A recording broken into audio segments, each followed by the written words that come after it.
The next time you see Joe Burrow, it'll be week 1, baby. Let's go. You are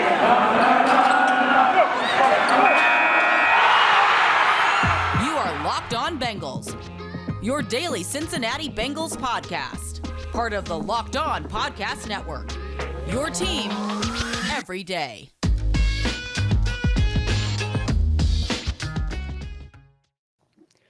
Joe Burrow, in fact, played in the preseason, James, and it was exactly what I expected it would be. That's where we're going to start the show. I'm your host, Jake Liscow. He's your host, James Rapien. This is a Locked On Bengals podcast, your only place to get daily updates on your Cincinnati Bengals. And blissfully, the preseason has come to an end. Zach Taylor apparently told Greg Gumbel before the game there were going to be 3 snaps, and exactly 3 snaps for Joe Burrow, and that's exactly what it was. We had the ball get out of his hand, I think, as fast as is humanly possible on his first snap on a jet sweep give to Tyler Boyd. The second play, a little jailbreak screen to Jamar Chase, and more on that in a minute. The third play, a wide zone Joe Mixon going off of right tackle, the right side Riley Reiff.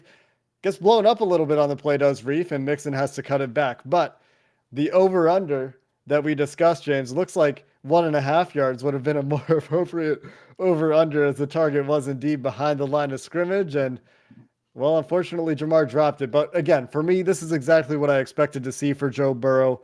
There was no risk at all of him getting hurt. And after you listen to him talk after the practice, you listen to Taylor talk about what they were going to do, they're going to be, quote unquote, smart about it.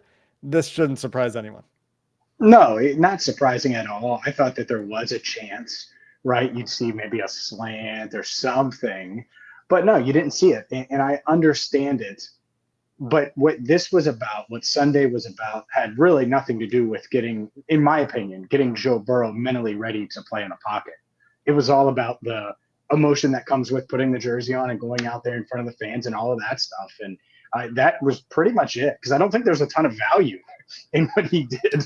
Honestly, I don't think it's like he comes from it and he's like, oh man, well, I've checked this box. Well, yeah, you've checked the box of putting on the new stripes and actually playing in a game that was a game.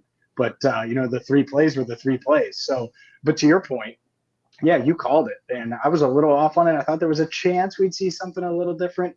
But to be honest, maybe Zach was right, because that was about as chaotic of a 3 plays, given that was the script, as it could have been. I mean, it was not clean. It was not fun.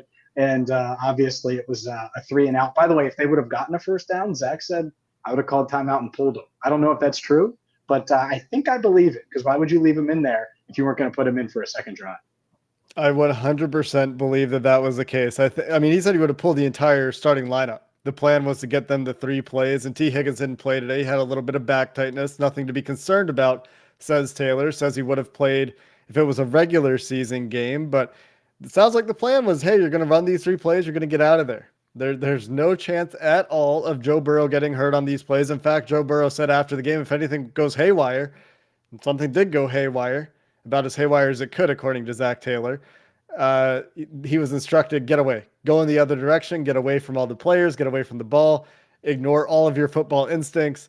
And Burrow, to his credit, did a pretty good job of that. He did not go chase after that ball when there was maybe some question as to whether it was a forward pass or not. Riley Reiff did go after the ball and was called for a late hit penalty. And I get where Riley was coming from, but the whistles were going. And I guess, you need to listen to those whistles if you're Riley Reiff and not hit the guy who thinks that he has a live ball and is running toward your end zone. Tough play for Riley Reiff. I don't fault him too much for that penalty, but when you talk about things going wrong and, the script kind of going up in flames or not surviving contact with the enemy, the plan not surviving contact with the enemy really didn't survive contact with, well, yourself, with Jamar Chase having another drop. And I can't believe we're talking about this again, James. 4 targets in a row, 4 drops. And I mean, this one's stone cold drop. I mean, it's a jailbreak screen, like Zach Taylor said after the game. The ball goes through Jamar Chase's hands, bounces off his chest piece, bounces off his arms, gets popped in the air, ends up falling incomplete. But another pure concentration drop. He's trying to move before he has the ball in his hands, or There's a number of fans that think he's shying away from contact a little bit. He's hearing footsteps. I think it's more that, he's got to get his mind right. I think he's trying to do too much. I think he's got to slow it down and one step at a time, catch the ball, then deal with it. But here's the thing, James, I still don't care. Like, yes, it's bad optics. Yes, he should catch the football, but let's see what happens when he runs a full route tree in a full game. And it's not like, oh, you missed a 3-yard dig, you missed a 10-yard dig, you missed a slant, you missed a bubble screen. Let's see what happens vertically. Let's see what happens when he starts working those comebacks and a wider variety of plays and gets in a game flow a little bit. And then, if he has 3 drops in 2 weeks, then sure, be alarmed, be concerned. But I mean, it's preseason and so little carries over, but it's fair to say that he's got a case of the dropsies right now that needs to be fixed. For sure. There's no doubt about it. I don't think Jamar Chase is worried about the hits, to be honest with you. The drop issue started in rookie minicamp. Guess who was getting hit in rookie minicamp? I was taking bigger hits than Jamar Chase in rookie minicamp. And that was because I was, standing there in the rain or whatever the case may be in the stands trying to get clips and video of them, right? So I don't think it's that. And he's bigger than most of these corners anyway. He's built like a safety or a running back or something. So I don't think it's that. I think it is what you said. It's a concentration thing. And to me, his hands were almost too wide. And then he went in to catch it and the ball was already on his chest. And it was because he was trying to, not worried about the hit coming. He's trying to score. What do we know about Jamar Chase? Yak. He wants all the yak. And even that screen he got against Tampa Bay, he's like, I should have taken that down to the 2-yard line or scored a touchdown. And, it was a 16-yard gain, and there were 2 guys that tackled him. He's trying to break every tackle and get past every person. And he knew there was a guy that was going to be bearing down on him, so he wanted to move and get and run through it. And it didn't happen. And the crappy part is this is a narrative now. And we're going to see, and it was last week, and it wasn't really going to shy away if he had caught that pass. I think people would still talk about it some. But we're going to see how mentally tough he is over the next few weeks. Because once he's going up in, a real NFL game, where it matters, where it counts, when, I'm at Paul Brown Stadium right now, if you're watching on YouTube, but right here is the field where the stands are going to be completely full. How does he react if he drops that first pass? Does he recover from it? Because he's not getting pulled 2 weeks from now.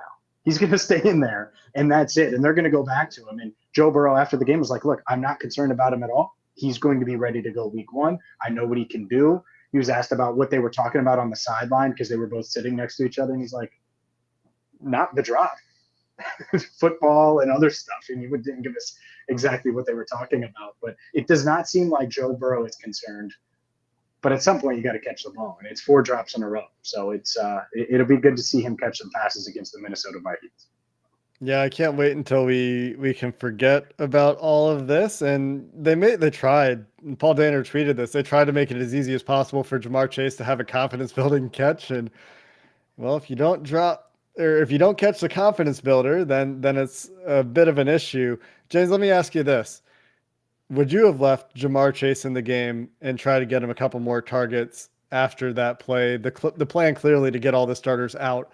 A lot of people, a lot of fans on Twitter, and I think I agree with this, would have left him in and seen if he could get a couple more targets. On the other hand, he probably wasn't prepared to continue to play in the game, and so that's probably why he comes out. Probably. I wouldn't have given the offense 3 plays. They would have played more. That's what I would have done. Burrow would have played more. The offensive line would have played more. Mixon would have played more. Chase would have played more. All of them.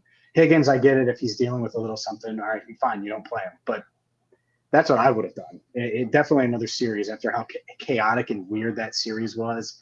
It's just not what you want. Does it matter? Not really. But man, it is good to get something going, right? And so that's unrealistic. So to answer your question, would I have left Jamar in? No, because he knew the starting offense was only supposed to go 3 plays. Yeah. And so if it's like, oh, damn, coach is leaving me in now because I dropped the pass, and well, now it might become mental. Everyone just assumes it is mental. I don't know if it's that. I think it might just be a concentration thing where he's just kind of like, oh, because again, it dates back months now. And when he is focused. It seems like he is the guy that we saw at LSU, and you just want to get that and that consistency down, which is something Taylor's talking about. So yeah, I wouldn't have left him in. I get why people are saying he needs reps. He's getting thousands of reps in practice. I mean, literally. So the plan was 3 plays, then that's the plan. But my plan wouldn't have been 3 plays for the entire offense. I would have played all of them more, including Burrow. Joe Burrow did, however, get to call those plays in the huddle. He got to feel the rush, I guess, of the NFL game and got to take some snaps ahead of week 1. The rest of the offense and the rest of the team did play, well, the whole football game after Joe Burrow went out for his ceremonial snaps. And we'll talk about the offense next. And Evan McPherson, who, I mean, he looks like a real good kicker. That's next. North One is better banking for small business owners. Serving small business owners is all they do. North One allows you to manage your money from anywhere, whether you're at home or on the go. And like me, I'm on the go a lot. Everything you need to manage your business finances is at your fingertips. Never step foot at a branch again. In addition to the features you'd expect, like mobile check deposit, cash withdrawals, the ability to send and receive ACH and wire payments, North One is an FDIC insured account that can save you both time and money. With North One, you're never going to pay an overdraft or NSF fees again. It's going to save you hundreds of dollars per month. So get started right now by going to apply.northone.com/locked. Again, apply.northone.com/locked. That's apply.northone.com/locked. North One, business banking made for America. Football season's back, and BetOnline is still the #1 spot for all the pro and college football action this season. Get all of the real-time updated odds, all the props, all the contests, including online's biggest $500,000 NFL mega contest and the world's largest $200,000 NFL Survivor contest, open now at BetOnline. Right now, you can get a 100% welcome bonus when you sign up at betonline.ag using promo code LOCKEDON. They've also got an opening day super promo going on. You'll get your bet refunded up to $25 if you lose when you use promo code NFL100 to bet on the season opener between the Buccaneers and the Dallas Cowboys. BetOnline is the fastest and easiest way to bet on all your favorite sports. Again, promo code LOCKEDON when you sign up at betonline.ag, your online sportsbook experts. James, Evan McPherson kicked a field goal from 57 yards, and it answered, well, a lot of Bengals fans' hopes and dreams, I think, for this preseason. I happened to almost predict it to the yard marker, James. I don't know if you saw the tweet, but I said, how much fun would it be if Evan McPherson, get it down to let him kick a 55-yarder as time expires going into the half, and it ends up being 57. So, man, you should have used the little bet online before the game, because you predicted the plays that Burrow was basically going to run. You predicted the field goal Evan McPherson almost kicked. Here's the crazy part about that 57-yard kick. I feel like it would have been good from like 65. Like, it was booming. Like, am I crazy? You had the TV angle. I was watching it here. It looked like it hit the net. I mean, so it went far past, what it needed to. It had the distance probably from high 60s. I would say it hit pretty high up on the net, and he didn't put much loft on it, so it's not like it was like falling very quickly. Some of his previous kicks that have hit the net, the arc of a kick, if it goes really high, it'll start to drop, and then it's not going as far this way. It's just dropping at that point. But this one did not arc as high, so this one was more of a straight shot. It hit its apex pretty close to crossing the field goal post. The thing that would have gotten it is it was hooking left. So it started outside the right upright and then came back left. There was apparently some wind down at that end of the stadium, according to one person who replied to my tweet about it. I think it would have been good from at least 60, and it might have been like 63, but it was hooking. And that was the thing. So it was just a question of at what point would it have hooked too far left to be outside that left upright. But he got a lot of that football. And like, if you needed to, if you get down to like the 50-yard line and time is expiring at halftime, just send Evan McPherson out there. I would give him just a decent chance at hitting like a 63-yard field goal. Sure. Yeah. And how much of a weapon is that? Like, that's insane. Like, even if you're hitting on those, like the 60-yard range half the time, that's a huge weapon to just have, because it can change. It can change what you're doing as a play caller, right? As you take a downfield shot instead of getting the 8 to 10 yards you need to get into field goal range, different things like that. But I just got to say one thing, Jake, and I know plenty of Locked On Bengals listeners are on board with this. My guy, Money Mick. Money Mick, baby. Woo! Hey, it's catchy. I was getting tweets and mentions. I know you were too. Money Mick is automatic. Have you run this by your fellow beat writers? No, I don't worry about them. I'm not worried about them or Money Mick. It's taken over, man. Just need somebody. People called Andy Dalton the Red Rifle, and he never even had a strong arm. We can call Evan McPherson, who has been money all camp, all preseason, who's got a booming leg, Money Mick. I think it's only fitting that we call him Money Mick. I just think somebody needs to check you in person. I can only try to discourage you so much from my West Coast. Okay, let's talk about this offense. Evan McPherson, fantastic kicker, has absolutely won the job, as we've said consistently throughout training camp, if there was ever a competition in the first place. And we'll see what kind of trade they can stir up for Austin Seibert, if any. He might be practice squad destined. He might get claimed. We'll see what happens there. The offense today looked a lot better. I thought Brandon Allen had some really nice throws early, particularly that touchdown to Chris Evans, a perfect pass on a slot fade. And that was a really nice route as well. He, I think, drew a linebacker in coverage, did Chris Evans. Safety tried to get over there, over the top, didn't quite get there in time. And a good catch, a great throw. There's also a really good throw to Trenton Irwin from Brandon Allen. And even Kyle Shermer, who started, I thought, really rocky. He looked panicked and had crazy happy feet going in the pocket, seemed to settle in and made some really nice throws as well. And you could tell there was a concerted effort to get Thaddeus Moss involved, 9 targets, Trent Taylor involved, 6 targets, and a good spread of carries for Travion Williams and Jacquez Patrick, who had very similar stat lines at the end of the game. Absolutely. I was impressed with how Allen was able to bounce back a bit. And that throw, I'm just glad people are seeing Chris Evans the way I've seen Chris Evans from really day one of rookie minicamp, because the dude is a freaking baller. And I would not be shocked at all if he's making plays for this team in the regular season. Certainly a lock to make this roster. But it was good to see Allen bounce back, like you said. But to me, it was interesting, the Thad Moss part of it. So 5 receptions, 44 yards, and was really like the guy Kyle Shermer trusted. You mentioned the 9 targets. There were a couple of those targets right at the end of the game where Moss was covered. And I don't know what the hell Shermer was looking at, to be honest with you, because Trent Taylor was streaking open a couple times. And instead he threw it to Moss. And I think it's just like the trust factor or something. I don't know what it was. But he was looking Moss's way. So clearly there's some trust there. But it was good to see him kind of show off what he could do in the passing game. I don't think we really question that, though. Like, we know he's not like this super dynamic guy, but we know he's got reliable hands. And one thing that Burrow said after the game about Moss, because I asked him, he said he expects him to be a big part of the team this year. So I know Burrow isn't making the roster decisions, but there is a roster battle for that third tight end spot. But it looks like he just gave Moss his stamp of approval.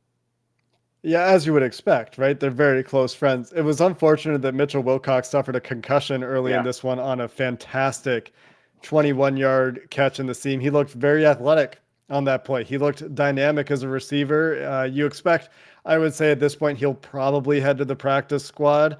I doubt that another team jumps there, but I would agree with you that I think Moss is probably the third tight end right now.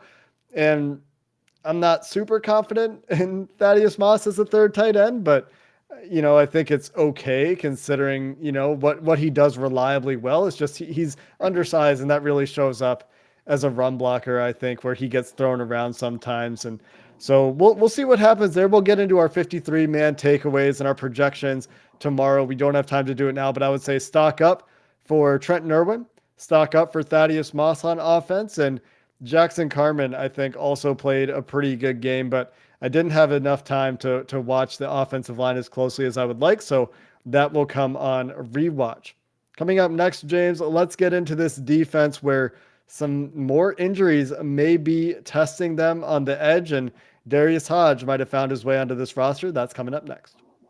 Does this sound familiar? You've got one device that lets you catch the game live, another that lets you stream your favorite shows. You're watching sports highlights on your phone, and you've got your neighbor's best friend's login for the good stuff.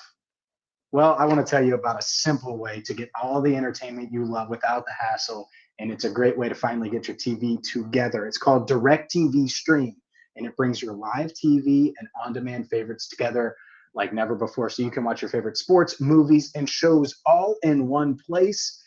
That means no more juggling remotes like AJ Green back in the day. No need to buy another device ever again. And the best part, there's no annual contract. So get rid of the clutter, get rid of the confusion, and get together with DirecTV Stream. You can learn more at directtv.com. That's directtv.com. Compatible device required. Content varies by package.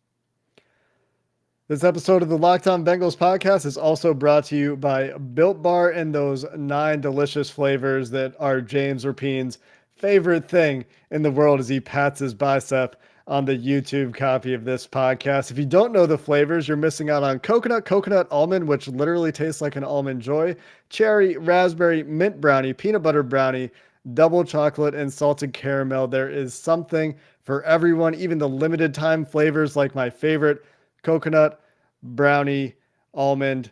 It's delicious. Not only are they great tasting, they're healthy too, with tons of protein, 17 grams of protein in most of the flavors on only 130 calories and 4 grams of sugar. I'm not sure where you're beating that, so go check it out right now at builtbar.com. Use promo code LOCKED15. You'll save 15% on your first order. Again, that's promo code LOCKED15 for 15% off at builtbar.com. James, was there anything else you wanted to hit on this offense before we shift to the defense? We were a little bit short there. I think we hit on the high notes with some of the receivers. Scotty Washington had a touchdown in the back of the end zone. He'll probably be heading to the practice squad. I think there's a still difficult choice between Taylor Irwin and potentially to some degree Stanley Morgan. But did you think, Travion Williams make it interesting? Do you think there's a chance they keep 4 running backs, or is it just too early to tell, and we'll talk about it tomorrow? I think that Williams is on the outside looking in, and did Patrick do enough? That's where I'm at. Because to me, it's very clear the top 3 running backs. And you could use Pirine as that bruiser. So does Patrick do enough on special teams and or as a back, knowing what you have in front of him? Or do you look around and say, hey, are there any running back needy teams that need a bruiser? Or do we try to sneak him onto the practice squad? I think Travion Williams is a perfect practice squad candidate, right? You mentioned it with Scotty Washington. I think he's a great practice squad candidate. Someone like Trent Irwin, not so much, because I think he's shown a decent amount in these preseason games, reliable, that he's going to take the big hit. He's not done a ton as you walk back, but he's flashed a little bit. Like, I think you can sneak him onto the practice squad. I think you can do that with Trent Taylor, but will you be able to? And so that's part of it when we get into these roster debates is who can you sneak? Who are you confident will clear waivers, and who might get plucked? We'll talk about this tomorrow, but as you were saying that, and I started to have doubts about Trent Irwin, are we sure they keep 6 receivers? Like, these guys haven't blown me away. They've been solid. Trent Irwin has been very reliable catching the football. Trent Taylor showed why they like him in the slot today. We talked a lot about Stanley Morgan's special team prowess, and he was pretty good as a receiver today too, albeit against, very deep roster players for Miami. I kind of wonder if any of them have actually done enough to make them want to keep 6 receivers. Maybe that's where they find an extra roster spot at first, and then they bring somebody. I think that's crazy, isn't it? That's kind of crazy. It feels crazy. 5 feels a little crazy.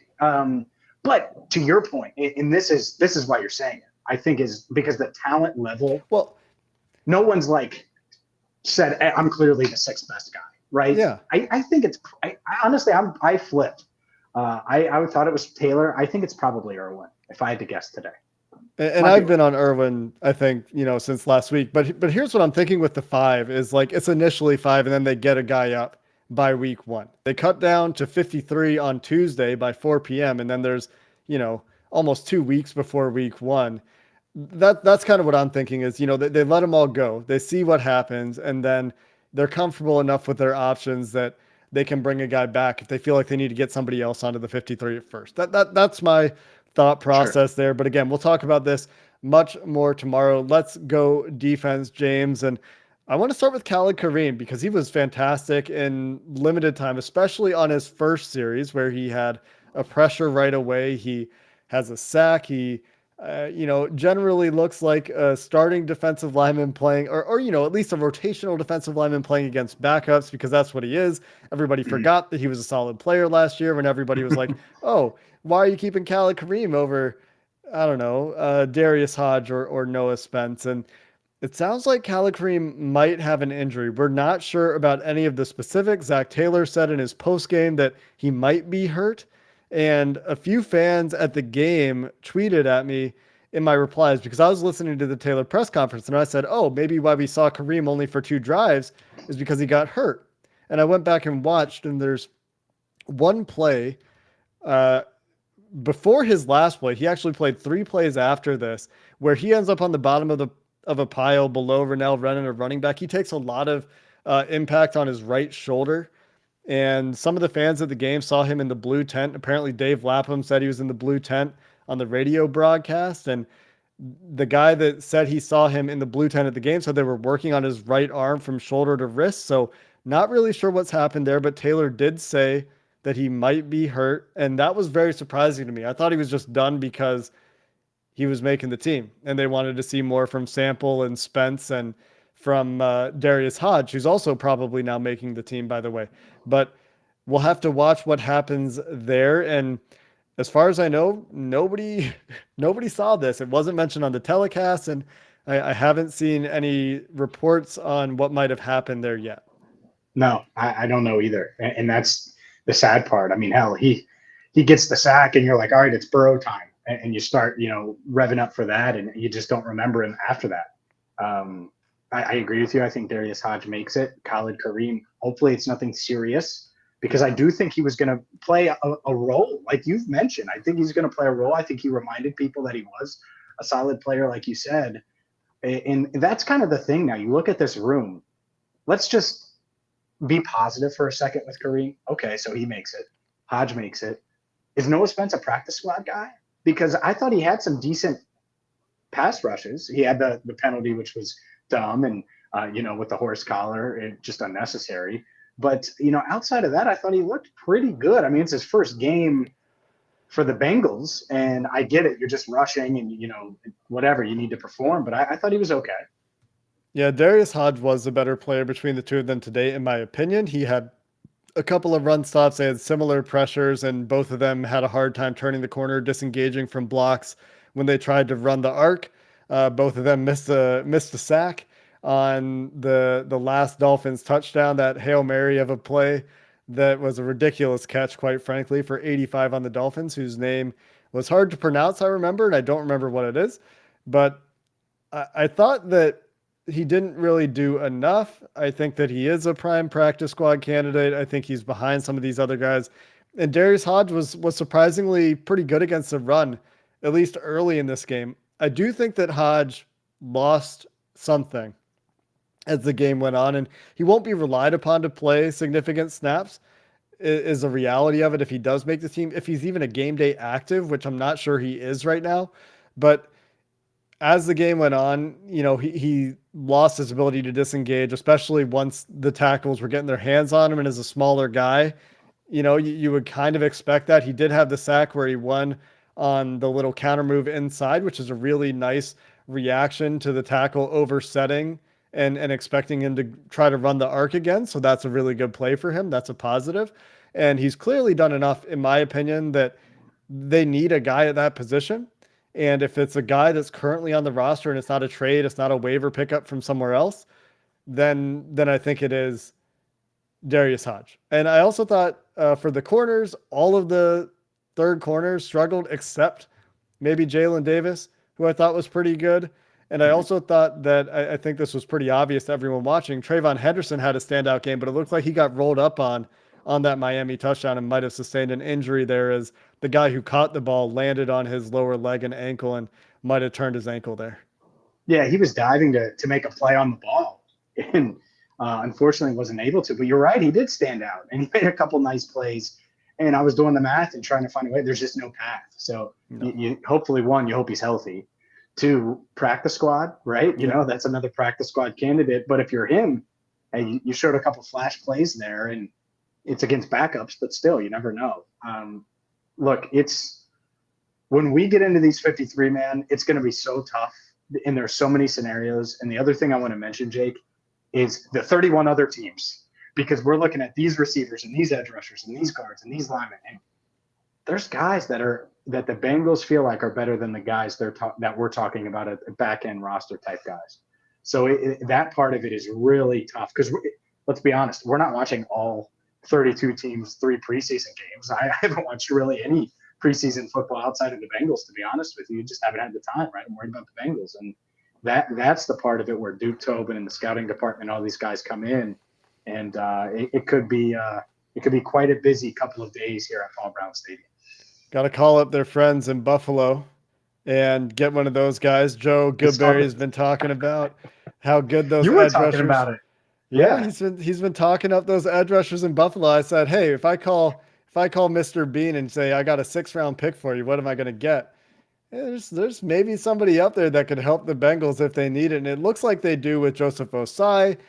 Obviously, most likely out for the season. Wyatt Hubert, not going to play this year, we don't think. Potentially an injury to Khalid Kareem. Very thin at the edge right now, where they've got Trey Hendrickson, Sam Hubbard, rookie Cam Sample, who played like this entire preseason game, and probably Darius Hodge. And depending on Khalid Kareem's health, they're going to need a guy. So we'll see what happens here in the next 24 hours, the next 48 hours as we get close to cut down day, and then the moves that immediately follow that cut down to 53. We're going to be back tomorrow as we look at what changed in our 53-man projections, and I feel pretty solid about it, except that Khalid Kareem injury really could throw a wrench into things. Regardless, we'll be back tomorrow to discuss that. Until next time, Bengals fans, hoo day, and have a good one.